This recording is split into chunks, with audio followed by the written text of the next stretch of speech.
राजकुमार को कंपनी की ओर से तो कोई हिदायत नहीं थी, लेकिन उसके काउंटर पार्ट्स, उसके कुलीग्स, उन्होंने खास तौर पर कहा था कि रात को 1 बजे के बाद तीसरे फ्लोर में मत जाना। वहां पर ऑलरेडी सीसीटीवी कैमरास लगे हुए हैं। तुम चाहो तो कंट्रोल रूम से वहां पर सब हरकत देख सकते हो। लेकिन राजकुमार, जिसकी अभी नई नई नौकरी लगी थी, काफी मुश्किल से उसने इस नौकरी को प्राप्त किया था, वो कैसे जाने देता इस मौके को। आखिर उसका फर्ज था जितने भी फ्लोर थे उस शॉपिंग मॉल में, उस सब का जायजा लेना। वहीं वो गलती कर बैठता है। जैसे जैसे लिफ्ट तीसरे फ्लोर की तरफ जाती जा रही थी और वहां पर जाकर रुकती है, जैसे ही लिफ्ट का दरवाजा ओपन होता है, महसूस हो जाता है राजकुमार को कि कुछ गड़बड़ होने वाला है। क्योंकि इस समय मॉल में सिवाय सिक्योरिटी गार्ड के कोई और नहीं होता, लेकिन महसूस हो चुका था राजकुमार को कि यहाँ पर मेरे सिवा कोई और भी है, और जो भी है वो है बेहद खतरनाक, बेहद डरावना। आखिर क्या है इस शॉपिंग मॉल का राज? क्या है इस हॉन्टेड शॉपिंग मॉल का राज? आज के इस किस्से में जानेंगे, और ये किस्सा है अंधकार सीरीज का 5वां एपिसोड, बंद शॉपिंग मॉल की ड्यूटी। उम्मीद है कि जो पिछले 4 एपिसोड्स है आपको काफ़ी पसंद आए होंगे। 5वां एपिसोड आज इसका पब्लिश होने जा रहा है, और मैं पुर उम्मीद हूँ कि आप मुझे इसमें भी बेहद इस वीडियो को, इस किस्से को प्यार करेंगे। और जैसे कि हमारा एक टारगेट है 600 लाइक्स का, ऑल दो अभी तक सिर्फ पहला ही किस्सा इसको टच कर पाया है, लेकिन उम्मीद हमेशा रहनी चाहिए। उम्मीद करता हूँ कि आज भी 600 का ये टारगेट कंप्लीट कर लेगा। और जो नए हैं लोग, आप प्लीज़ चैनल को सब्सक्राइब कीजिए। हम 13,000 के मार्के पे बिल्कुल पास में आ चुके हैं। बहुत कम सब्सक्राइबर रह चुके हैं, और आपका कंट्रीब्यूशन 13,000 का मार्का पार कर देगा इस चैनल का। सो ज़्यादा वक्त ना वेस्ट करते हुए हम शुरू करते हैं आज के इस डरावने भयावह किस्से को, जहाँ पर शॉपिंग मॉल के बारे में आपने कई बार सुना होगा कि कुछ ऐसी चीज़ें होती हैं, कुछ ऐसे डरावने राज होते हैं, लेकिन इस शॉपिंग मॉल का राज कुछ ज़्यादा ही डरावना और कुछ ज़्यादा ही डार्क था। एक ऐसा परिवार जो भटक रहा था मिलने के लिए, और एक ऐसा परिवार जिसका अंत बड़ा ही दुखदायक हुआ था। क्या है इसका राज? शुरू करते हैं जल्दी से। आज राजकुमार काफी समय बाद मुंबई के इस बड़े shopping mall, grand shopping plaza में आया था, अपनी पत्नी और अपने एक बच्चे के साथ। जब वो इस शॉपिंग मॉल को निहार रहा था, उसकी कुछ यादें, पुरानी यादें ताज़ा हो रही थी। और वो यादें कुछ सुखदाई यादें नहीं थी, वो बेहतरीन, वो भरपूर, वो यादें भरी हुई थी खौफ से। कुछ समय बाद जब वो तीसरे फ्लोर पर जाते हैं, यहाँ पर तो मानो राजकुमार का दिल सा ठहर जाता है। वो एक जगह को बड़ी टकटकी लगा कर देखता है। हालांकि उसने अपनी पत्नी को इस किस्से के बारे में सब कुछ बताया हुआ था, इसलिए उसकी पत्नी पूछती है इशारा करके, क्या ये वही जगह है? राजकुमार हाँ में सर हिलाता है। जब उसकी नज़र जाती है उस टॉय शॉप पर, टॉय शॉप को देखकर उसका बच्चा तो बेहद खुश था, लेकिन कहीं ना कहीं एक छोटा सा दर्द राजकुमार के मन में कांटे की भांति चुभ जाता है, क्योंकि इससे जुड़ी थी एक बेहद डरावनी और एक बेहद दर्दनाक याद। जब वो फर्नीचर शॉप की तरफ बढ़ते हैं, फर्नीचर शॉप पर वो जब रेस्ट चेयर को देखते हैं, राजकुमार, एक बार उनकी आंखों में खौफ साफ तौर पर देखा जा सकता था। क्योंकि आज से कुछ साल पहले यहाँ पर जो हुआ उसको कभी भी राजकुमार भूल नहीं सकता। तो फिर आज इस शॉपिंग मॉल में वो करने क्या आया था? अगर उसके कुछ यादें जुड़ी थी इस शॉपिंग मॉल से जो कि बेहद खौफनाक थी, तो मुंबई में और भी दर्जनों, सैकड़ों, दर्जनों भी नहीं सैकड़ों शॉपिंग मॉल्स हैं। वो किसी भी शॉपिंग मॉल में जा सकता था। उसको कुछ पुरानी यादें डरा रही थी, सता रही थी, लेकिन सबसे बढ़िया बात थी कि कुछ ऐसा हो चुका था इस शॉपिंग मॉल में जिसकी वजह से उसका दिल अब थोड़ा सा ठहर चुका था। उसको एक बात की संतुष्टि थी। क्या थी वो बात? और राजकुमार आखिर कुछ साल पहले यहाँ पर करने क्या आया था। आज से कुछ साल पहले राजकुमार जब ग्रेजुएशन करके निकला, वो बड़ा मायूस था। उसको कहीं पर भी कोई नौकरी मिल ही नहीं रही थी। अब परिवार का खर्चा सारा उनके पिताजी के सर पर था, और पिताजी की कुछ आमदनी इतनी अच्छी नहीं थी कि वो अब घर का खर्चा ठीक तरीके से चला सके। जैसे जैसे दिन बीतते जा रहे थे, वैसे वैसे राजकुमार पर प्रेशर बढ़ता जा रहा था कि उन्हें कोई ना कोई नौकरी मिल जाए, वरना घर के हालात काफ़ी ख़राब होने वाले थे। फिर उनका एक मित्र है, वो कहता है कि भाई देख, फिलहाल के तौर पर जहाँ पर भी तेरा दांव लगता है लगा ले, क्योंकि अभी नौकरियों का हाल कुछ ज़्यादा अच्छा है नहीं। और अगर किसी जगह पर तुझे लगता है कि नौकरी छोटी भी है, कर ले फॉर द टाइम बीइंग, क्योंकि बाद में फिर ऐसा ना हो कि वहाँ पर भी कोई और तेरी जगह आ जाए और तू मुंह उठाकर देखता रह जाए। राजकुमार को इच्छाएं तो काफ़ी थी कि भाई पढ़ा लिखा है और उसके कद के हिसाब से उसको नौकरी मिलनी चाहिए, लेकिन कई बार किस्मत को कुछ और ही मंजूर होता है। किस्मत ने उससे वो कराना था जो पिछले 15 साल से कोई ना कर पाया। अब ऐसे ही ढूंढते ढांढते उसको कोई रेफरेंस मिलती है कि एक सिक्योरिटी कंपनी है और एक मॉल है, वहाँ पर नाइट वॉचमैन की ड्यूटी करनी है। हालांकि काफ़ी अटपटा लगता है राजकुमार को कि भाई पढ़ा लिखा होकर मैं सिक्योरिटी गार्ड की नौकरी करूँगा, लेकिन फिलहाल उनको लगता है कि चलो यार, दे कर आते हैं इंटरव्यू, देखते हैं क्या तनख्वाह मिल रही है। शुरू शुरू में करेंगे, साल 2 साल, जब कहीं और अच्छी नौकरी मिल जाएगी तो फिर छोड़ देंगे यहाँ पर। ये एक्सपीरियंस बताने का कोई फ़ायदा ही नहीं है। अब ये जाते हैं वहाँ पर, महेश सिंह जो वहाँ के हेड थे, सिक्योरिटी के हेड थे, उनसे इनकी मुलाकात होती है। पढ़े लिखे तो ये थे ही, और इनका फिजिक भी काफ़ी अच्छा था।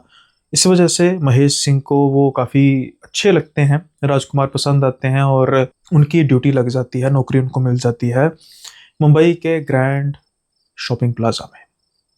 अब इनको बता दिया गया था कि भाई आपकी जो ड्यूटी है वो रात को 11 बजे शुरू होगी। 11 बजे से लेकर सुबह 6 बजे तक की नाइट ड्यूटी होगी।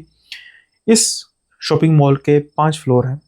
इन 5 फ्लोर में आपने ना सिर्फ कंट्रोल रूम से चेक करना है, बल्कि आपने टाइमली 1 या 2 बार राउंड भी लगाना है, ताकि कुछ किसी भी तरीके की कोई गड़बड़ तो नहीं है। अच्छे से इनको काम समझा दिया गया था, यूनिफॉर्म के लिए सारा बता दिया गया था, और जो तनख्वाह थी वो भी कुछ स्टार्टिंग में इतनी तो थी कि जिससे इनके कम से कम घर का खर्चा चल सकता था, और कोई घर पर प्रेशर भी नहीं आने वाला था कि एक जवान लड़का, पढ़ा लिखा लड़का घर में फ्री बैठा हुआ है। माता पिता से बात की, माता पिता का मन तो नहीं था, लेकिन उन्होंने फिर भी हामी भर दी कि चलो ठीक है, अब क्या किया जा सकता है। खैर, अब राजकुमार ज्वाइन करते हैं अगली रात को।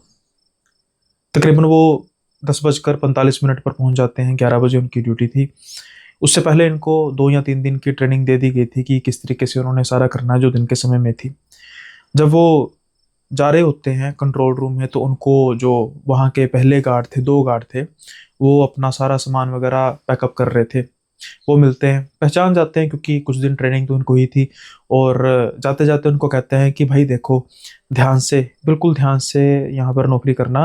रात के समय में इस मॉल में कुछ ऐसी चीज़ें होती हैं जिनको बयां करना तो मुश्किल है, लेकिन इग्नोर करना। अभी ये हंसने लग पड़ते हैं, अरे यार आप ना मेरी रैगिंग तो नहीं कर रहे। तो वो कहते हैं भाई हम बच्चे थोड़ा, कॉलेज के स्टूडेंट्स थोड़ा तेरी रैगिंग करेंगे, हम तुझे वही बता रहे हैं जो हमने महसूस किया, लेकिन आपकी तो दिन में ड्यूटी होती है। अरे भाई कभी रात में होती थी, हमने तो भाई दिन की करवा ली है। और रात में तुझे हम डिमोटिवेट तो नहीं कर रहे, लेकिन रात के समय में ना, जैसे ही इस शॉपिंग मॉल में अंधकार छाता है, वैसे ही कुछ अजीब सी हरकतें होने लग पड़ती हैं, और बहुत से सिक्योरिटी गार्ड बहुत जल्दी छूट गए हैं। हम तुझे डराना नहीं चाहते, सिर्फ इतना कहना चाहते हैं कि थोड़ा सा ध्यान रखियो। कुछ रूल्स हैं, उन रूल्स को फॉलो करोगे तो क्या होगा, आप अपनी ड्यूटी करते रहोगे। ये कहते हैं कि रूल्स मैं समझा नहीं, चल तुझे रूल बता देते हैं और बात तुम्हारे और मेरे बीच में रहे। अब राजकुमार को ये महसूस होता है कि ये मेरी टांग खींच रहे हैं, तो चलो मैं भी इस तरीके से बिहेव ना करूं, ना तो मैं बिल्कुल इग्नोरेंट बनूं कि मैं इन चीज़ों को नहीं मानता, ना ही मैं बिल्कुल ऐसा शो करूं कि मैं डर चुका हूं।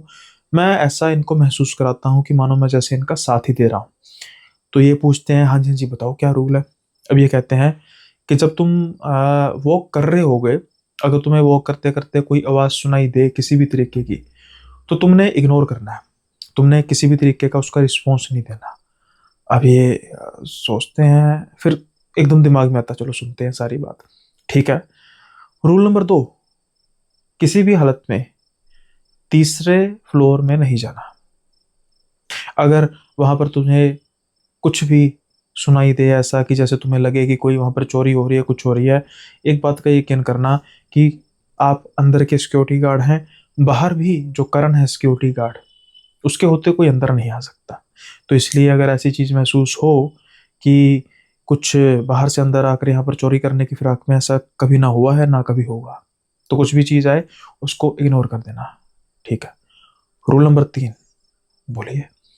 बेसमेंट में बिल्कुल नहीं जाना, चाहे जो मर्जी हो जाए।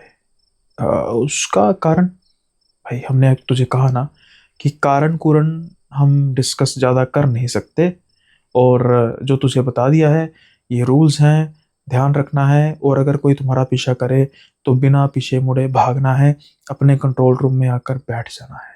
और हाँ, जो ये कैमरास हैं वैसे तो ठीक हैं, लेकिन कभी कभी ये फ्लक्चुएट करते हैं, खास तौर पर बेसमेंट का कैमरा और तीसरे फ्लोर का कैमरा। बाकी सब कैमरे तुम्हें बिल्कुल ठीक मिलेंगे, लेकिन अगर इन कैमरों में किसी भी तरीके की कोई दिक्कत आती है तो इग्नोर करना है।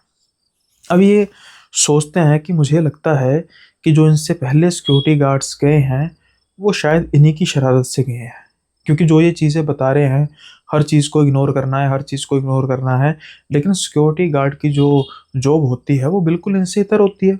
उसको तो हर चीज़ की तरफ गौर करना होता है, चाहे कोई छोटी सी छोटी चीज़ ही क्यों ना हो।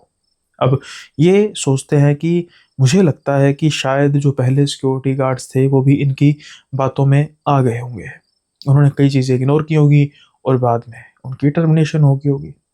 अब फिलहाल के तौर पर ये इनको मुंह पर तो कुछ नहीं कहते हो, और जी सर कह के, क्योंकि पहला दिन था नौकरी का, कुछ दिन इन्होंने ट्रेनिंग भी दी थी, तो ज़्यादा बात करते नहीं और कहते हैं कि भाई एक बार इनको जाने दो, उसके बाद तो फिर सब कुछ मेरा ही है, मैं अपने तरीके से देखूंगा कैसे करना है कैसे नहीं करना, ड्यूटी मेरी है इनकी नहीं है।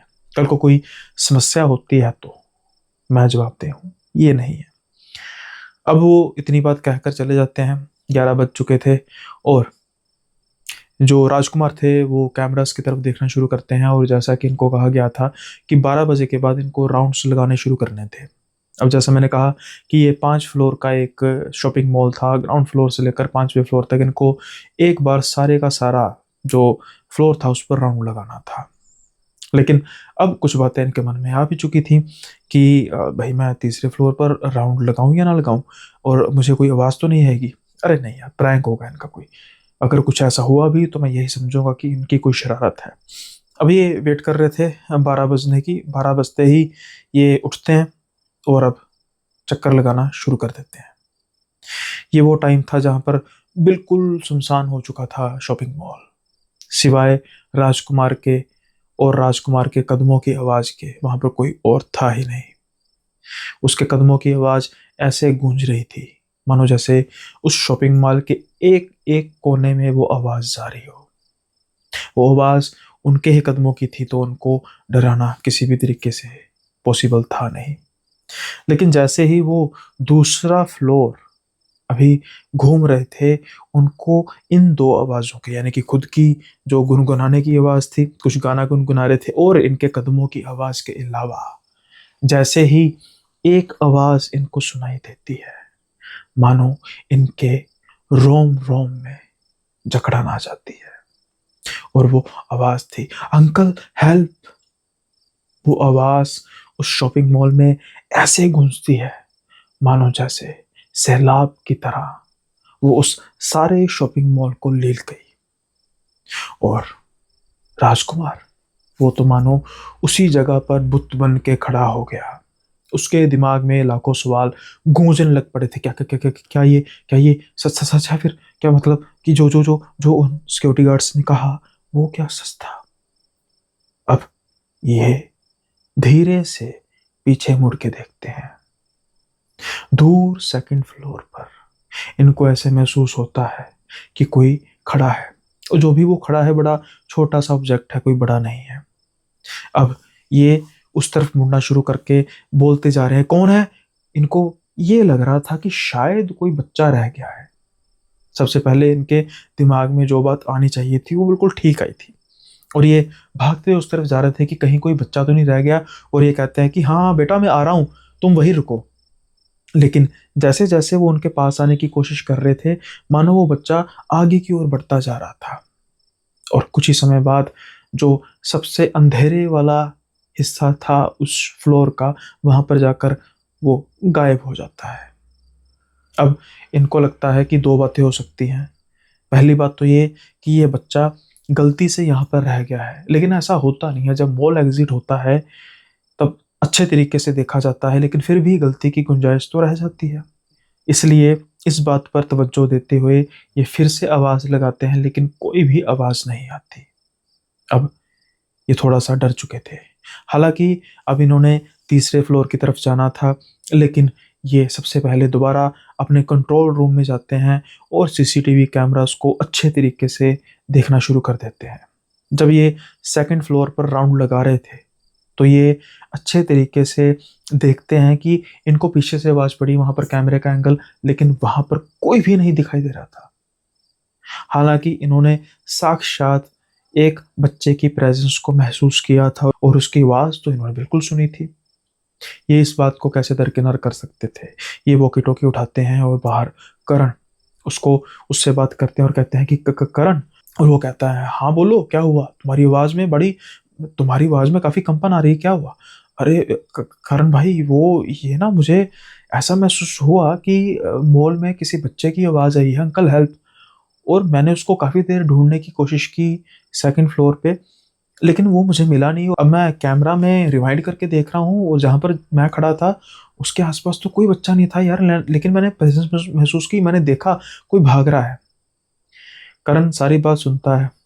उसको लगा होगा राजकुमार को कि करण कहेगा ठीक है मैं आकर देखता हूँ, लेकिन करण की एक आवाज आती है, बड़ी ही बड़ी ही काम आवाज। मेरी बात सुनो भाई, इग्नोर करो। कौन सा फ्लोर देखा था तुमने? भाई सेकंड फ्लोर।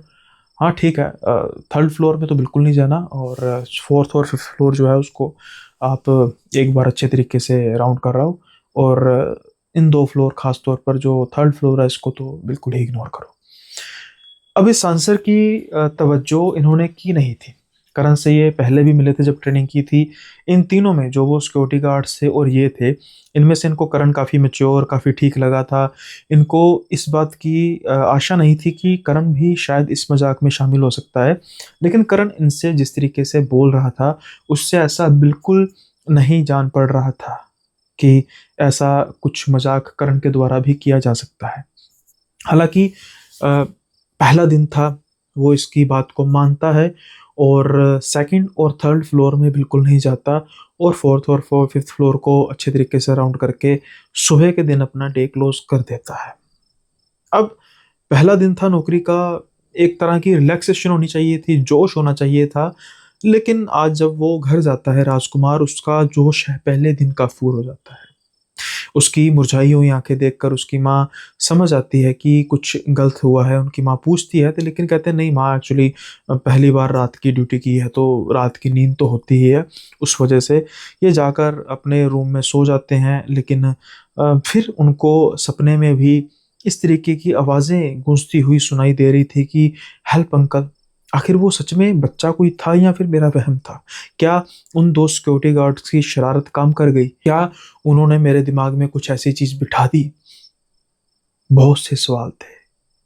शाम के समय में जब ये उठते हैं, कुछ ठीक महसूस करते हैं, कुछ सोचते हैं कि इन चीज़ों से कैसे टैकल किया जाए। नौकरी बहुत ज़रूरी है, नौकरी मैं छोड़ नहीं सकता।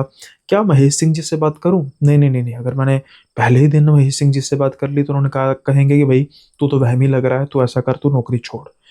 इसलिए ये अब फंस चुके थे और इनको लग रहा था कि यार आज मैं करण से बात करूंगा। अब ये तकरीबन फिर वही 10:45 पर चले जाते हैं शॉपिंग मॉल। तब तक जो पहले दो सिक्योरिटी गार्ड थे वो पैकअप कर रहे थे, और ठीक 11 बजते ही शॉपिंग मॉल एक बार फिर से वीरान हो जाता है। अंधकार धीरे धीरे उस शॉपिंग मॉल को लील रहा था। लाइट्स बंद होती जा रही थी और बिल्कुल डिम लाइट्स जहां पर जरूरत थी वहां पर जल रही थी।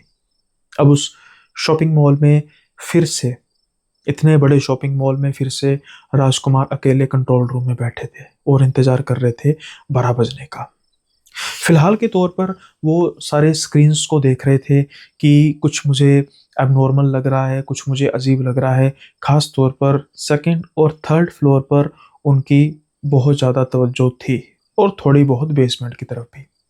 बेसमेंट में हालांकि बहुत कम रोशनी होने की वजह से कैमरा हुआ ना हुआ एक बराबर था, लेकिन इमरजेंसी लाइट्स की वजह से बिल्कुल इतना नज़र आ रहा था कि कोई अगर बड़ी हरकत हो तो उनको नज़र में आ जाएगी।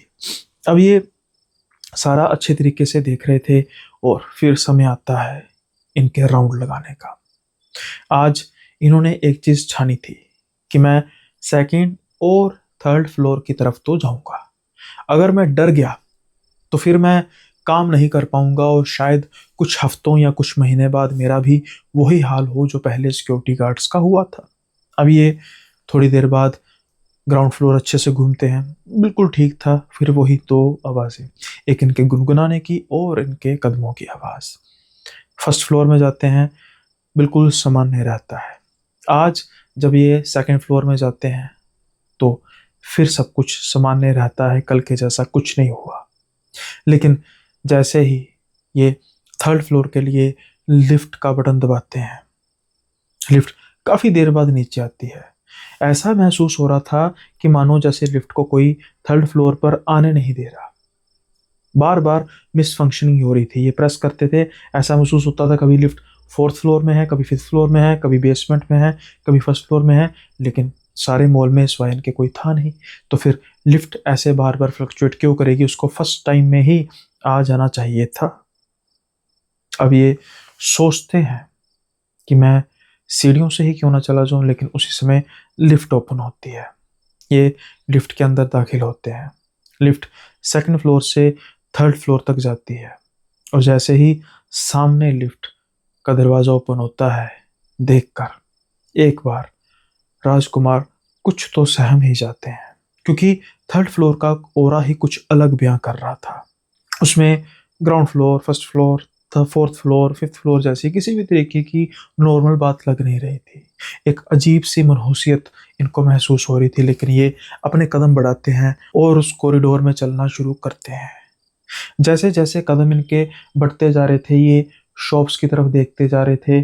थर्ड फ्लोर की एक शॉप, एक टॉय शॉप, जैसे ही ये उस टॉय शॉप को क्रॉस करते हैं, उस शोरूम में पड़ी गुड़िया के आंखें खुद ब खुद खुल जाती हैं। एकदम ये देखते हैं, इनको तो मिनी हार्ट अटैक आ चुका था। बड़ी मुश्किल से अपना दिल संभालते हैं और फिर हंसना शुरू कर देते हैं। अरे अरे, ये ये तो यार बैटरी ऑपरेटेड है, सेंस कर लेती है, कोई जब आसपास से गुजरता है तो उसकी आंखें खुद ब खुद खुल जाती हैं। लेकिन कुछ समय के लिए तो मानो इनका दिल मुंह में ही आ चुका था। अब ये धीरे धीरे कदम बढ़ाते जा रहे थे आगे की शॉप्स की तरफ, और अचानक इनको महसूस होता है कि फर्नीचर शॉप में कोई है। अब ये धीरे धीरे आगे बढ़ते जा रहे थे, और एक रेस्ट चेयर इनको सामने नजर आती है। अंधेरा छाया हुआ था। ये टॉर्च लगाकर देखते हैं कि एक शख्स, कोई ना कोई, उस चेयर में रेस्ट कर रहा है। अच्छे तरीके से नजर नहीं आ रहा था, लेकिन ये बहुत हैरान हो चुके थे और बहुत डर भी चुके थे, क्योंकि बहुत तो खाली था। कल इनको एक बच्चे की प्रेजेंस महसूस हुई थी, और आज इनको ऐसा कोई महसूस हो रहा था जैसे कोई है। ये सोचते हैं कि ये कौन हो सकता है। जैसे ही हैंडल को टच करते हैं, वो ये चीज देखकर हैरान हो जाते हैं कि उस शोरूम का दरवाजा ओपन था, जो कि नामुमकिन था। कैसे हो सकता था? फिर इनके दिमाग में एक चीज दौड़ती है कि कहीं मालिक ही तो नहीं है। वो शायद बीमार फील कर रहा हो, वो यहाँ पर रेस्ट करने बैठा हो, उसको नींद आ गई हो और वो सो गया, उसको पता न लगे। अब ये धीरे से दरवाजा खोलते हैं और बढ़ रहे थे उस चेयर की ओर। अरे आप शॉपिंग मॉल बंद हो चुका है, 1 बजने को है, आप गए नहीं? वो जो चेयर, रेस्टिंग चेयर थी, धीरे धीरे रुकती है, बिल्कुल शांत हो जाती है। अब जो आगे होने वाला था उसके बारे में राजकुमार ने कभी जिंदगी में भी नहीं सोचा था। जैसे ही कोई पर्सन वहां से हिलता है और उनकी तरफ देखता है, लग तो वो एक औरत रही थी, उसके बड़े से बाल थे, उसके फिगर से वो औरत ही जान पड़ रही थी। लेकिन जब वो चेहरे की तरफ गौर से देखते हैं, उनको चेहरे पे सिर्फ और सिर्फ काले रंग की परछाई, जैसे ना नाक है, ना आंख है, ना मुंह है, ना कान है, जो वो देखते हैं। आज शॉपिंग मॉल में इनकी चीखें गूंज रही थी। मना किया गया था इनको थर्ड फ्लोर में जाने के लिए, लेकिन ये गए। अब ये उल्टे पांव भागते हैं, लिफ्ट का सहारा भी नहीं लेते, क्योंकि इनको पता था लिफ्ट देर लगा सकती है और पीछे इनको अपनी मौत पड़ी हुई नजर आ रही थी। ये जल्दी से सीढ़ियों के सहारे नीचे उतरते हैं, कंट्रोल रूम में जाते हैं। दिल इनका इनके काबू में नहीं आ रहा था। जल्दी से कंट्रोल रूम का दरवाजा अंदर से बंद करते हैं और सिक्योरिटी कैमरास की तरफ देखना शुरू करते हैं, खास तौर पर थर्ड फ्लोर। और जैसे ही ये थर्ड फ्लोर की तरफ देखते हैं, उसके सिक्योरिटी कैमरा की तरफ देखते हैं, इनको आज पहली बार नजर आता है वहां पर कुछ। इनको ऐसा महसूस हो रहा था कि जैसे कोई चीज चल रही है और वो खास तौर पर इंसानी नहीं है। अचानक से वो मुड़ती है, कैमरा की तरफ देखती है, तेजी से कैमरा की तरफ बढ़ती है और इनको ऐसा महसूस होता है कि जैसे वो स्क्रीन से ही बाहर निकल जाएगी। और ये झट से कुर्सी से पीछे गिरते हैं। तीसरे फ्लोर का कैमरा काम करना बंद कर देता है। ये जल्दी से कंपकपाते हुए हाथों से अपना वॉकी टॉकी उठाते हैं और करण को कांटेक्ट करते हैं। करण भाई, भाई जल्दी आओ, यहाँ पर समस्या हो गई है। राजकुमार की आवाज में कंपन देखकर ये महसूस कर चुके थे कि कुछ गलत हो चुका है। वो जल्दी से भागे हुए आते हैं। तब तक ये जो छोटा सा दरवाजा होता है एंट्री का, उसको ओपन करते हैं और इनके चेहरे के रंग देखकर करण के भी चेहरे के रंग उठ जाते हैं। कहते हैं क्या हुआ भाई? वो कहते हैं मैं अंदर नहीं बैठ सकता। अरे भाई कोई बात नहीं, कंट्रोल रूम में हम सेफ हैं। जैसे मानो करण भी बहुत कुछ जानता था इस शॉपिंग मॉल के बारे में। अब ये कंट्रोल रूम में बैठे हुए थे। करण इनके लिए कॉफी लेकर आता है ताकि थोड़ा सा ठीक महसूस करें।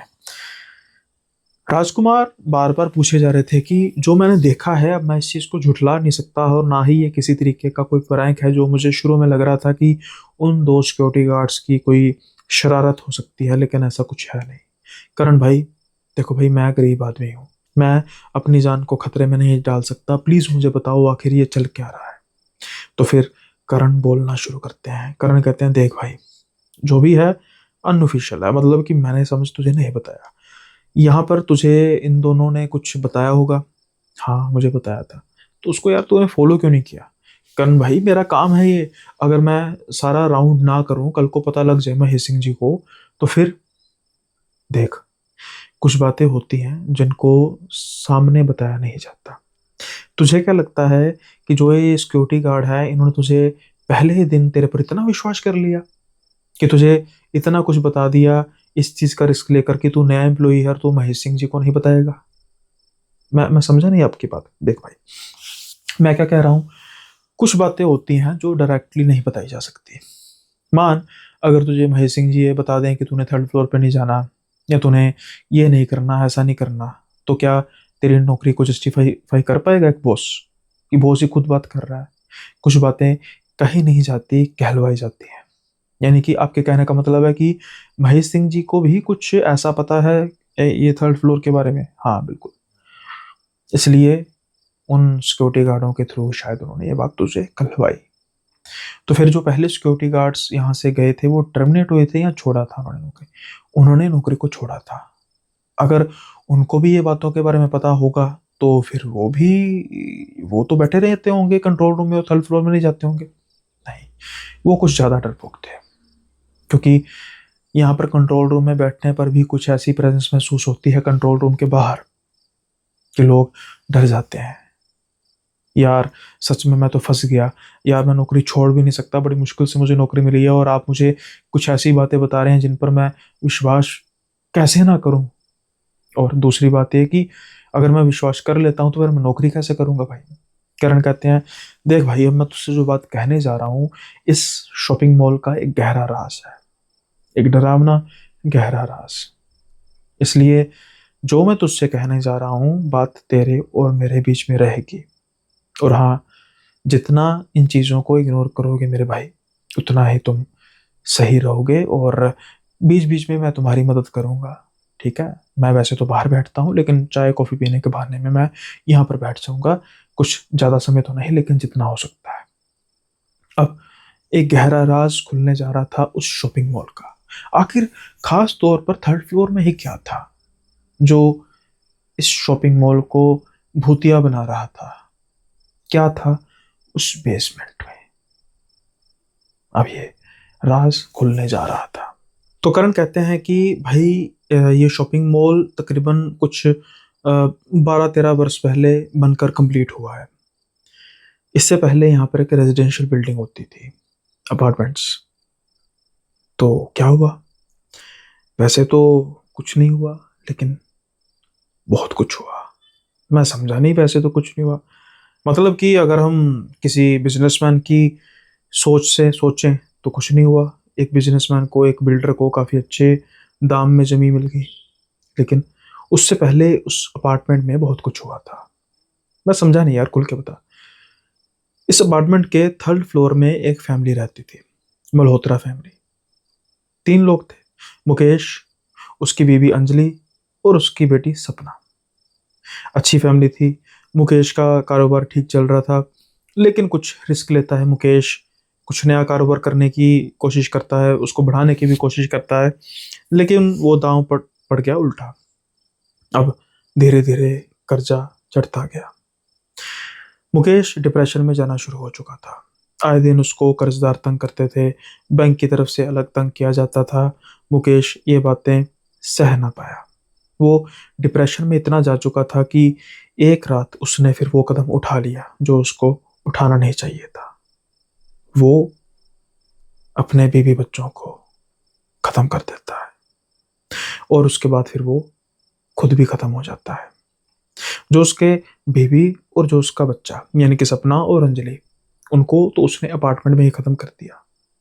और खुद वो, यानी कि जब पुलिस को उसकी डेड बॉडी मिली, वो उसके बेसमेंट में मिली। अब कहते हैं कि उसने भागने की कोशिश की, फिर शायद वो बच ना पाया। कुछ नहीं, ऐसा महसूस हो रहा था कि लाशों को खींचने की कोशिश की गई, ताकि शायद वो उनको बेसमेंट में लेकर जाना चाहता था, लेकिन रिस्क था।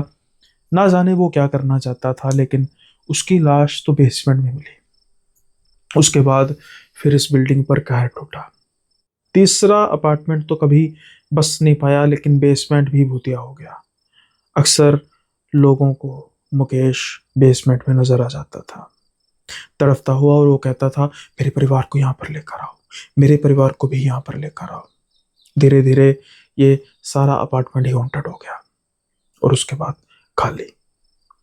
फिर नेचुरली बात है, अब जब अपार्टमेंट खाली हो गया तो फिर यहाँ पर कोई बसेगा ही नहीं, तो उसका फिर होने का कोई मतलब ही नहीं रह जाता।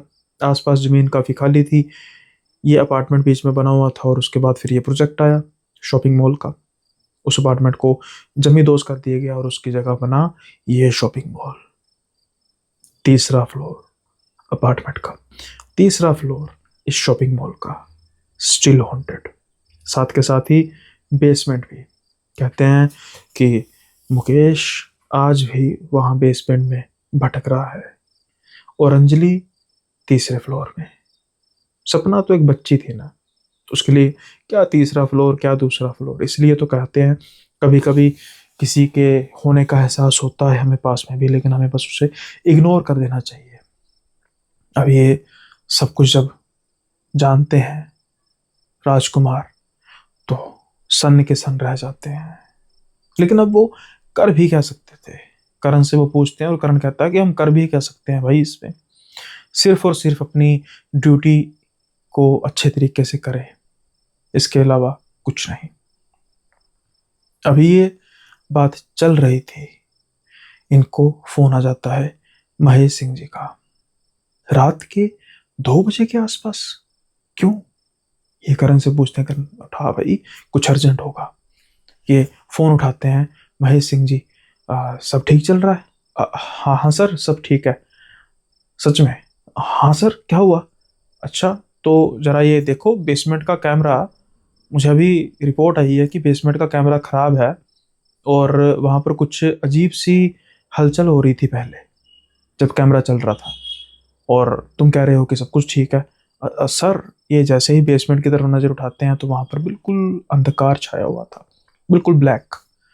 अभी कहते हैं हाँ सर वो अभी देखा मैंने, तो मैं चेक करता हूँ। नहीं नहीं, चेक, एक काम करो, अकेले मत जाना, करण को साथ ले जाओ, और सिर्फ एक बार टॉर्च घुमा के नज़र करनी है कि कोई वहाँ पर है तो नहीं, क्योंकि कुछ गाड़ियां हैं वहाँ पर महंगी जो लगी हुई है पार्किंग में। कुछ भी किसी भी तरीके की कोई हलचल होती है फिर ही लिफ्ट से आगे जाना, नहीं तो जल्दी से वापस आ जाना। ठीक है सर, और रिपोर्ट में दर्ज कर देना कि हम चेक करने गए थे और कैमरा खराब है, सुबह कैमरे की मरम्मत करा देंगे। अब जैसे ही फोन कटता है तो करण की तरफ स्माइल पास करके खड़ा हुआ था। समझ गया ना? अब तुम्हारा बॉस कह रहा है कि बस खाना पूर्ति कर देना, अब तो तुम्हें समझ लग गई होगी कि क्या चीज है। तो राजकुमार कहते हैं कि अब जाए नीचे। अरे भाई ड्यूटी नहीं करनी? आप तो अपनी ड्यूटी के बड़े पक्के हो। यार ड्यूटी का तो पक्का हूँ, लेकिन जो आपने बातें की वहां पर तो नीचे मुकेश होगा, हो सकता है, लेकिन दोनों भाई भाई साथ में चलते हैं, कोई बात नहीं। ये देख, मैंने एक मौली बंधवाई हुई है, ये मौली की वजह से सब कुछ ठीक ही रहता है मेरे लिए। भाई मेरे लिए, अरे मैं तेरे साथ हूं तो तेरे लिए भी ठीक होगा। अब ये दोनों टॉर्च पकड़ते हैं और बेसमेंट की तरफ जाना शुरू कर देते हैं। लिफ्ट का दरवाजा जैसे ही खुलता है आगे था सिर्फ और सिर्फ अंधकार। ये टॉर्च जलाते हैं और अब ये इधर उधर देखते हैं, इनको कुछ भी नजर नहीं आता। ये सोच रहे थे कि दोबारा लिफ्ट की ओर बढ़ें और वापस चलें, लेकिन एक आवाज इनका ध्यान आकर्षित करती है।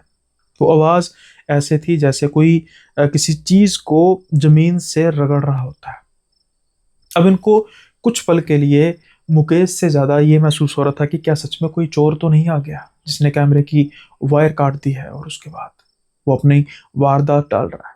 इसलिए वो सोचते हैं कि यार एक बार देख ले। अब ये धीरे धीरे उस आवाज की तरफ जा रहे थे। वो आवाज एक स्टोर रूम के अंदर से आ रही थी। अब शायद इनको ये विश्वास हो चला था कि ये कोई मुकेश नहीं होगा, सच्ची कोई अंदर छुपा हुआ है। ये पहले आवाज लगाते हैं। वो आवाज अंदर से जो आ रही थी एक पल के लिए रुकती है, लेकिन दोबारा से शुरू हो जाती है। दरवाजा खुला हुआ था। ये दरवाजे को बड़े एहतियात से खोलते हैं और देखते हैं कि एक आदमी खड़ा हुआ था इनकी तरफ पीठ करके, और वो किसी टेबल को बार बार हिलाया जा रहा था, जिसकी वजह से वो एक इरिटेटिंग सी आवाज आ रही थी। अब ये कहते हैं, अरे अरे भाई कौन हो, यहाँ पर क्या कर रहे हो?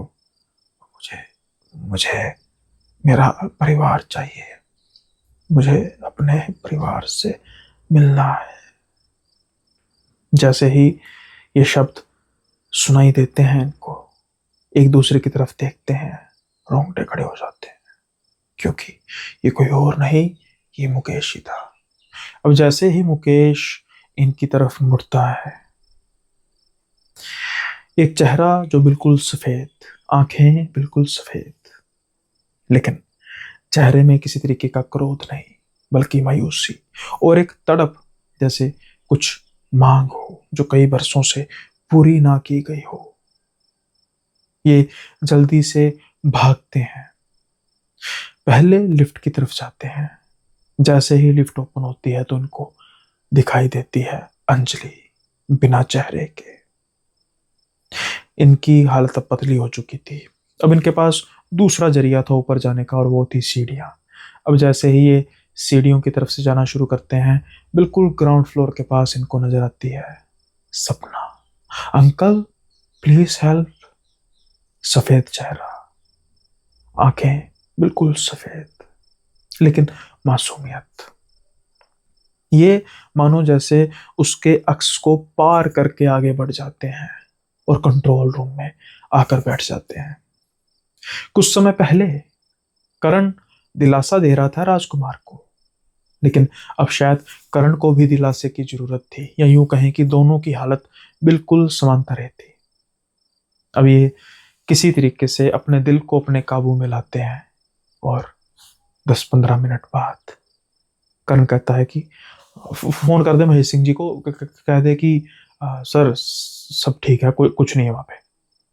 तो कहता भाई कुछ, अरे यार मैंने कहा ना, जो कहा है कर, मैं तेरे साथ हूँ। उन्होंने कहा ना कि करण को साथ में लेके जाओ तो हमारे दोनों की रिपोर्ट लगेगी, कह दे। ये फोन करते हैं कंपकपाती हुई आवाज से महेश सिंह जी को सारी रिपोर्ट देते हैं कि हाँ हम गए थे, कुछ नजर नहीं आया। महेश सिंह जी कंपकपाती हुई आवाज उनकी महसूस करते हैं और कहते हैं ठीक है, मैं समझ गया, और अब अपने कंट्रोल रूम में ही रहना, ठीक है। इसके बाद फोन कट कर देते हैं। ये कहते हैं कि भाई देख, मैं तो अभी नौकरी छोड़ दूं, लेकिन फिर वही बात कि कैसे छोड़ूं, मेरे पास और कोई नौकरी नहीं है और ये सब कुछ चलता रहा, मुझे लगता नहीं है कि मैं ज़्यादा समय तक नौकरी कर पाऊंगा। इस चीज़ का कोई सोल्यूशन नहीं है क्या?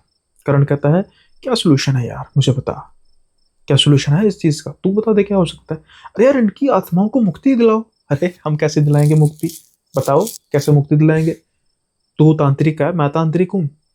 अरे यार, दुनिया में और भी तांत्रिक तो है ना, किसी से बात की? अरे यार, आज से पहले ना जो यहाँ के सिक्योरिटी गार्ड थे, आज से तकरीबन 5 वर्ष पहले वो रिटायर हो चुके हैं। उन्होंने यहाँ पर 10 साल नौकरी की थी जब से मॉल बना था। तो वो सबसे ज़्यादा समय तक नौकरी करने वाले सिक्योरिटी गार्ड थे, उनको सब कुछ पता था। और मानो वो तो जैसे इन आत्माओं को अपना परिवार ही बना चुके थे। सबसे ज़्यादा अगर कोई जानता है इन आत्माओं के बारे में तो वो जानते हैं। हाँ, उनसे मिल ले, उनसे बात कर ले, अगर कुछ हो सकता है तो वो तुझे थोड़ा बहुत बता पाएंगे, नहीं तो भाई ऐसे ही ड्यूटी करनी पड़ेगी। नहीं यार, ऐसे ही ड्यूटी नहीं हो सकती। देख भाई, मैं भी नौकरी छोड़ नहीं सकता, लेकिन जितना मुझे पता है कि अगर आत्माएं भटक रही हैं तो उनकी मुक्ति भी तो हो सकती है। तो अब क्या करना है? अब हमें मिलना है सुरजीत कुमार को। सुरजीत कुमार जो यहाँ पर 10 साल जिन्होंने ड्यूटी की और तकरीबन 5 वर्ष पहले रिटायर हो चुके थे। सुबह करण उनका पता वगैरह सारा अरेंज करके देता है और दोपहर के समय में राजकुमार उनके घर जाता है। जब वो उनके घर जाता है, एक बूढ़ी शख्सियत लेकिन देखने में ही समझदार, बड़ी ही स्थिर, बड़ी ही एक सभ्य इंसान की अगर हम किसी व्यक्तित्व की बात करें तो वो थे सुरजीत कुमार। ये सुरजीत कुमार के पास बैठते हैं, करण और राजकुमार दोनों जाते हैं और सारी बात करना शुरू कर देते हैं। और सुरजीत कुमार मंद मंद मुस्कुरा रहे थे, जो कह रहे थे हाँ सपना बेटी शैतान नहीं है, तुम्हारी किस्मत अच्छी है, वो ज़्यादा किसी को तंग नहीं करती।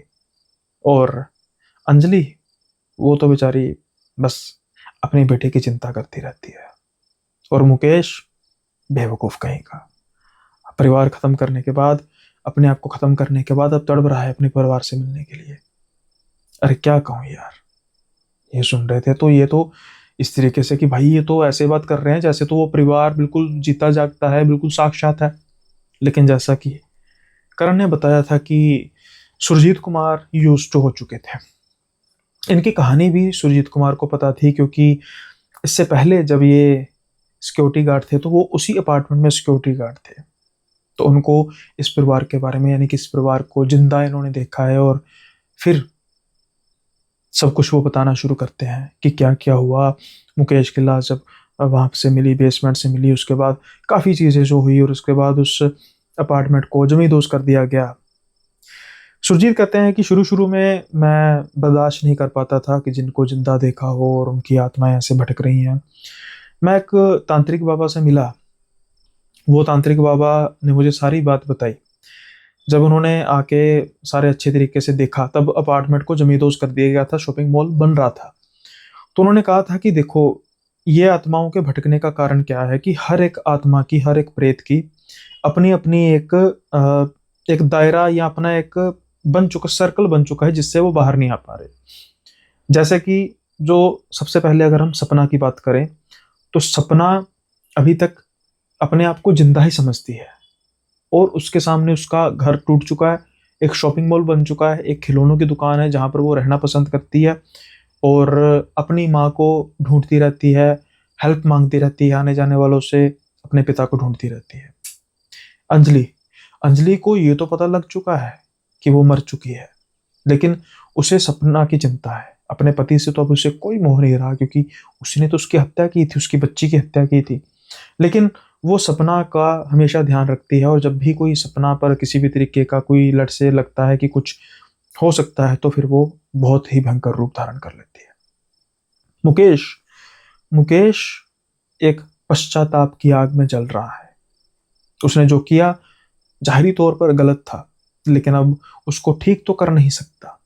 उसकी आत्मा भटक रही है, भटक रही है अपने परिवार को पाने के लिए, लेकिन अंजलि उसके पास आती नहीं और सपना को आने नहीं देती। तो ये कहते हैं कि सुरजीत जी, उनकी मुक्ति कैसे हो सकती है? उनकी मुक्ति मुझे बताया था उन तांत्रिक ने कि काफी देर उन्होंने इस चीज पर अध्ययन किया, तो उन्होंने कहा कि जो इनकी मौत हुई थी वो 1 से 2 बजे के बीच बीच में हुई थी, जो बताया गया था। इसी बीच में जहां पर इनकी मृत्यु हुई थी, यानी कि वो मुझे थोड़ा सा एरिया पता है कि वहां पर इनका जो रूम वगैरह बने होंगे, वहां पर अब एक जो खिलौनों की दुकान है उसके बिल्कुल बाहर का बरामदा है, वहां पर एक हवन करना होगा और इन तीनों की आत्माओं को एक साथ लाना होगा। जब इन तीनों की आत्माओं को एक साथ लाया जाएगा, फिर उसके बाद धीरे धीरे ये मुक्त हो जाएंगी। अब ये दोनों एक दूसरे की शक्ल देख रहे थे कि भाई हम कैसे कर सकते हैं, हम तो सिक्योरिटी गार्ड हैं। यानी आपके कहने का मतलब है कि रात के समय में हम हवन यज्ञ करेंगे उसी जगह पर और इन तीनों की आत्मा को बुलाएंगे और मुक्ति दिलाएंगे। सुरजीत जी, आपने क्यों नहीं किया? अरे बेटा, मैं तो रिटायर होने वाला था, उसके बाद मैं काफी कोशिशें करता रहा, महेश सिंह जी को कहता रहा, लेकिन महेश सिंह जी माने नहीं। तो यानी महेश सिंह जी को सब कुछ पता है? हाँ, सब कुछ पता है। तो महेश सिंह जी ये स्टेप उठाते क्यों नहीं? क्योंकि वो इन चीजों पे विश्वास नहीं करते हैं। शुरू शुरू में तो उन्हें लगता रहा कि ये सब बहानेबाजी है, लेकिन जब मुझे पता लगा कि कुछ महीनों बाद नौकरी छोड़ जाते हैं, तो उन्होंने कुछ ऐसा किया नहीं, बल्कि जो नया आता है उसको किसी न किसी के द्वारा सूचित कर देते हैं कि इन जगहों से थोड़ा दूर रहना, बाकी सब ठीक है। अरे खाक, सब ठीक है। जो नौकरी करता है उनको पता है। कभी महेश सिंह खुद नौकरी करके देखिए ना, रात के समय में ड्यूटी, उनको पता लगेगा कि यहाँ पर क्या होता है। सुरजीत सिंह जी और करण हंस रहे थे और वो कह रहे थे कि भाई तू ही बात करके देख ले। राजकुमार कहता है कि हाँ, मैं करूंगा बात, भले अब मेरी नौकरी चली जाए, लेकिन ऐसे तो नौकरी किसी से भी नहीं हो सकती। अब शाम के समय में वो महेश सिंह जी के पास जाता है। महेश सिंह जी कहते हैं, हाँ हाँ, क्या हाल है राजकुमार, सब ठीक? सर, सब ठीक होता तो आपसे क्यों मिलने आता? मैं समझा नहीं। अरे अच्छा, वो बेसमेंट के कैमरे की बात कर रहे हो? रिपेयरिंग के लिए कर दिया उसको? हाँ हाँ सर, वो तो रिपोर्ट में दर्ज कर दिया था, कर रहे होंगे। कैमरा तो सर ठीक हो जाएगा, लेकिन जो बिगाड़ हुआ है वो कैसे ठीक होगा? मैं समझा नहीं। सर, आप सब जानते हैं, मैं सब जानता हूँ। क्या आपको लगता है कि आप इन चीजों को इग्नोर करके एक गुनाह तो नहीं कर रहे? गुनाह किस बात का बेटा? सर, 3 आत्माएं उस शॉपिंग मॉल में भटक रही हैं पिछले 15 सालों से, और एक छोटा सा यज्ञ, एक छोटा सा हवन उन तीनों को मुक्ति दिला सकता है, सिर्फ और सिर्फ आपकी रुकावट की वजह से वो अभी तक मुक्त नहीं हो पाए। क्या बकवास कर रहे हो तुम? सर, आपको भी पता है बकवास नहीं है। जो आप आसपास के लोगों से कहलवाते हो, अगर आप मुझे डायरेक्ट कह देते तो हो सकता है कि मैं नौकरी ये ना करता, लेकिन अब ये नौकरी कर रहा हूं तो मेरा दायित्व है कि जो मुझे पता है उसका निवारण किया जाए। महेश सिंह की जो आंखें थी वो हल्की हल्की नम थी। वो कह रहे थे कि तुम्हें क्या लगता है कि मैं जानता नहीं हूं और मैंने कुछ किया नहीं? लेकिन मुझे पता लगा था कि वो तीनों की आत्माओं को एक साथ लाना पॉसिबल नहीं है। मैं तुमसे जो बात कर रहा हूँ ये इस कैबिन के अंदर ही रहनी चाहिए, और नौकरी करनी है करो, नहीं करनी तो कोई। कितने बदल लोगे सर? आप बताओ, कितने बदल लोगे? मेरे जैसे कितने लोग आएंगे एक तर एक, कभी ना कभी तो ये सच का खुलासा होगा, और जब सच का खुलासा होगा सबसे पहले आपकी नौकरी जाएगी। महेश सिंह सर झुकाकर बैठे हुए थे और कह रहे थे कि फिर करना क्या है, ये बताओ मुझे। इन्होंने सब कुछ बताया कि जो सुरजीत कुमार करना चाहते थे। इम्पॉसिबल। तुम कह रहे हो कि रात के 1 बजे से लेकर 3 बजे तक वहां पर हवन यज्ञ किया जाए और अगले दिन किसी को पता नहीं लगेगा? किसी को पता नहीं लगेगा सर। सिक्योरिटी सर हमारी है। हम वादा करते हैं, मैं और करण, कि हम किसी भी हालत में नहीं पता लगने देंगे। अच्छा, और अगर पता लगा तो सर उस चीज के हम दोनों जिम्मेवार हैं। आप हमें उसी समय निकाल दीजिएगा। वैसे भी तो जॉब छोड़नी है।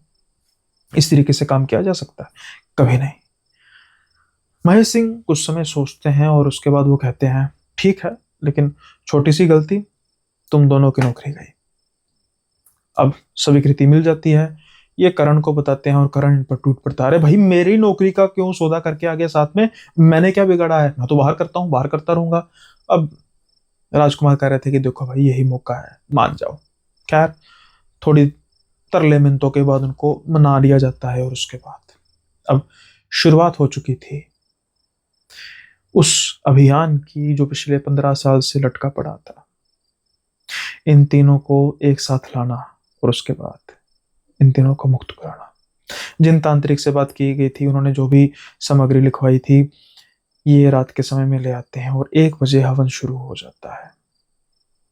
जैसे जैसे मंत्र पढ़ते जा रहे थे तांत्रिक वैसे वैसे आवाजें आती जा रही थी। सबसे पहले आती है सपना। तांत्रिक सपना से बात करते हैं और कहते हैं कि बेटा तुम्हें जाना होगा। वो कहती हैं कहाँ कहाँ जाना हो, आप ये सब हमारे घर में क्या कर रहे हो? जैसा मैंने कहा था सपना को तो पता ही नहीं था कि वो जिंदा भी है या नहीं।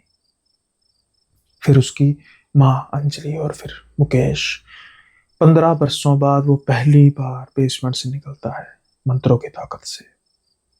वो तीनों का परिवार।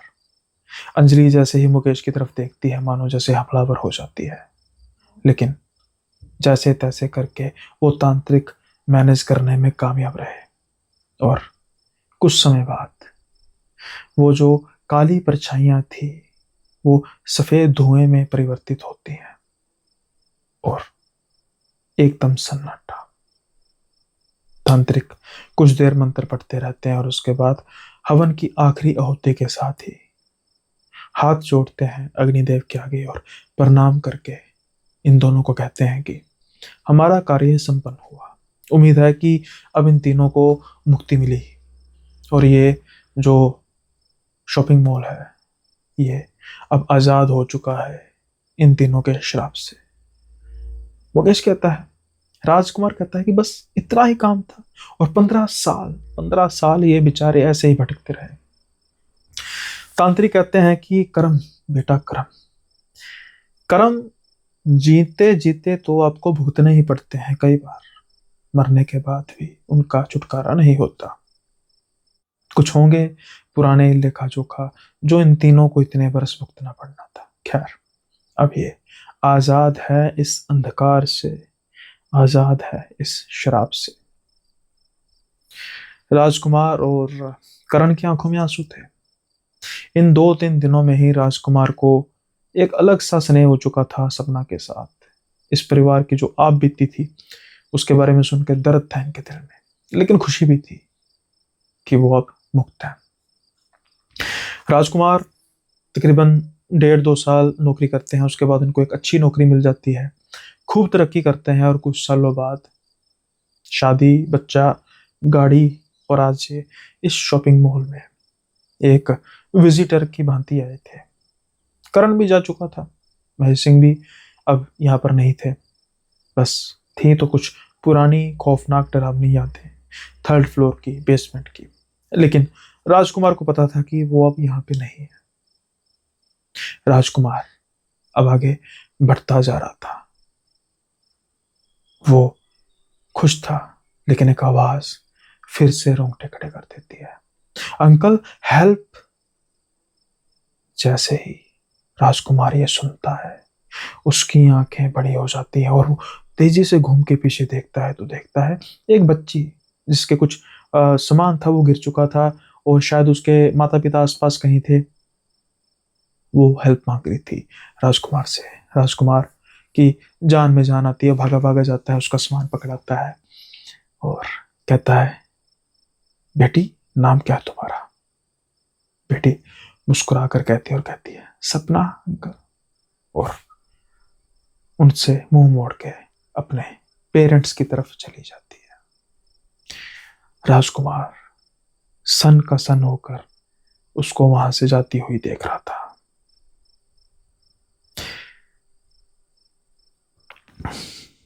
उम्मीद है कि यह किस्सा अंधकार का 5वां एपिसोड शॉपिंग मॉल, बंद शॉपिंग मॉल आपको पसंद आया होगा।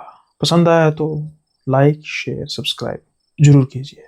जल्दी ही मिलेंगे अगले एपिसोड में नए किस्सों के साथ। हाँ, लेकिन इससे पहले एक कमेंट है जो अपने भाई कुछ देर से कर रहे थे, मैं उसको छोटा सा बस करना चाहूँगा डिस्कस। भाई ने कहा था कि अरावली का जो मैटर चल रहा है उस पर आप डिस्कस कीजिए, आपकी जो आवाज़ है लोगों तक जाती है, भाई इतने भी नहीं जाती, लेकिन अ, बुरा मत मानना, लेकिन जब समाज एक ऐसी दिशा में चलने लग पड़ता है जहाँ पर वो अच्छे बुरे की पहचान खो देता है, तो फिर ऐसा ही होता है। पिछले कुछ वर्षों से ऐसा ही हो रहा है। कुछ जो एथिकल चीज़ों को भी सिर्फ एक चीज़ की आड़ में दबा दिया जाता है कि हमारे नेता कर रहे हैं तो ठीक ही होगा। तो फिर अब क्या गलत है भाई? क्या कर सकते हैं बताओ? जिन लोगों के साथ हो रही है, सिर्फ उनका विरोध ही बचा पाएगा अरावली को। हमारे जैसे लोग बैठकर सिर्फ बातें कर सकते हैं। हमने ना तब बोला था जब धर्म के नाम पर लोगों को भड़काया जा रहा था। हम अब भी क्या बोल लेंगे?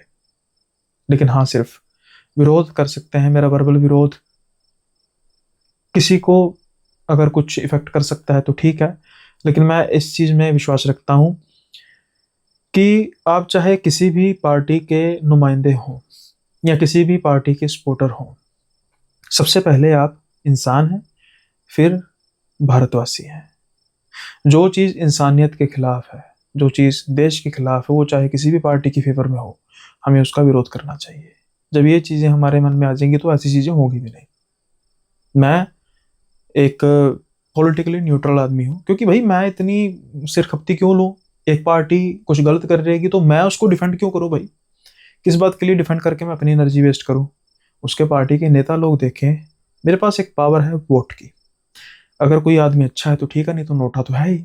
इसलिए जो अरावली का मैटर चल रहा है, साफ तौर पर पता है कि किसको फायदा देने की कोशिश की जा रही है। तो पहले सब कुछ लोगों को नहीं पता था, लेकिन फिर भी लोगों ने सपोर्ट की। मैं ये नहीं कह रहा कि एक एक पार्टी को सपोर्ट करके गलत कर रहे हैं, सभी एक जैसे हैं। और मैं अपनी कैजुअल टॉकिंग में जब भी हमारी पॉलिटिक्स को लेकर कभी फ्रेंड्स के साथ बात होती है, तो मैं सबको यही कहता हूँ कि नोटा इज द सोल्यूशन। सिर्फ और सिर्फ नोटा ही एक सोल्यूशन है हमारी देश की करप्ट पॉलिटिक्स को ठीक करने का। कारण कि जब कोई भाई नोटा ही इतने प्रेस कर देगा, तो कौन सा नेता ठाट बाट के साथ चलेगा? कौन सा नेता ऐसे ही करेगा, बिहेव करेगा जैसे हम उनकी पाँव की जूती हैं? उसको पता होगा कि भाई गिन चुन के हमारे तो 1000 1500 ही वोट है, 90% तो वोट नोटा लोगों ने कर दिया। शर्म से मर जाएंगे। फिर उनको पता होगा कि अब काम करना होगा, नहीं तो अगली बार ये भी जाएगा। इसलिए मेरी ये पर्सनल थिंकिंग है, मैं किसी पर ये नहीं कह रहा कि लोग भी करें विश्वास। अरावली के साथ जो कर रहे हैं, अब उसके तर्क देखिए भाई। एक इनका मीडिया का है ना, इनकी इनकी मीडिया का बंदा कह रहा है कि अरावली के जो पहाड़ हैं, दिल्ली की जो हवा है, उसकी वजह से ना, अरावली के पहाड़ों की वजह से वो कैद होकर रह जाती है। मतलब उसकी भी जस्टिफिकेशन दे रहे हैं कि भाई अरावली के पहाड़ों, अरे इतने सालों से, इतने हजार सालों से अरावली रेगिस्तान बनने से रोक रहा है इलाकों को, नहीं तो आज ये इलाके भी राजस्थान जैसे ही हो चुके होते हैं। और आज सिर्फ और सिर्फ चाटुकारिता के लिए उन अरावली को ही दोषी ठहराया जा रहा है। यहाँ तक जा चुकी है हमारी देश की मीडिया, हमारे लोगों की सोच। अभी भी समय है। मुझे नहीं पता कितने लोग मुझे सही कहेंगे, गलत कहेंगे। मैं ठीक और गलत होना भी नहीं चाहता। मैं सिर्फ ये कहता हूँ कि हमेशा एथिक्स होने चाहिए और जस्टिफिकेशन होनी चाहिए। That's it. इसके अलावा कुछ नहीं। सो सॉरी भाई, ये थोड़ा सा ऑफ टॉपिक था, लेकिन एक भाई 2 या 3 बार उन्होंने कमेंट कर दिया था, तो मैं उनको नाराज नहीं करना चाहता। दैट्स वाई मैंने ये डिस्कस किया। कार्ल मार्क्स ने एक बात की थी, जो कि बात बड़ी गहरी है। Religion is the opium to poor. समझ आइए मैं क्या कहना चाहता हूँ।